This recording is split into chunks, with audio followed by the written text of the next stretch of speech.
ఈ నెల 15న శ్రీశక్తి ఉచిత బస్సు పథకం ప్రారంభించనున్న కర్నూలు జిల్లా ఆదోని బస్టాండ్ను రాయలసీమ ఆర్టీసీ 4వ జోన్ చైర్మన్ పూల నాగేందర్ సందర్శించారు.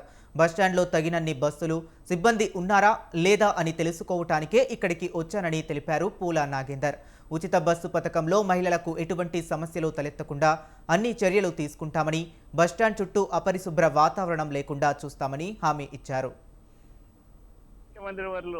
ఆగస్టు 15న శ్రీశక్తి బస్సు కార్యక్రమం శ్రీకారం చుట్ట సందర్భంగా ఆదోని బస్టాండ్ మరియు డిపోను సందర్శించడం జరిగింది.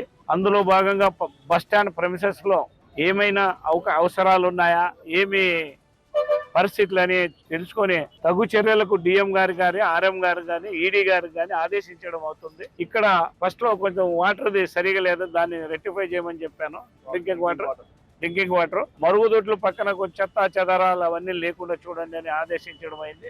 గౌరవ ముఖ్యమంత్రి గారు ఒకటే, ఈ రాష్ట్రం బాగుండాలా, ఈ రాష్ట్ర ప్రజలు సంతోషంగా ఉండాలా, ముఖ్యంగా మహిళలకు ఇచ్చిన మాట నిలబెట్టుకోవాలనే సందర్భంగా ఆగస్టు 15 బస్సులు ఫ్రీ బస్సెస్ రాష్ట్రం మొత్తం ఉంది కనుక మరి మా సైడ్ అంటే ఆర్టీసీ యాజమాన్య సైడ్ నుంచి బస్సెస్ గానీ, దానికి సంబంధించిన రిక్వైర్మెంట్ అంతా స్టాఫ్ గానీ అన్ని ఉన్నాయా లేదా అనే భాగంగానే ఈ పర్యటన ఈ రోజు సందర్శించడం జరిగింది. దీని ముఖ్య ఉద్దేశం ఏమంటే ప్రయాణికులు సంతోషంగా సుఖంగా ప్రయాణించాలని గౌరవ ముఖ్యమంత్రి గారి ఆలోచన. గౌరవ ముఖ్యమంత్రి వర్యులు ఆగస్టు 15న శ్రీశక్తి బస్సు కార్యక్రమం శ్రీకారం చుట్ట సందర్భంగా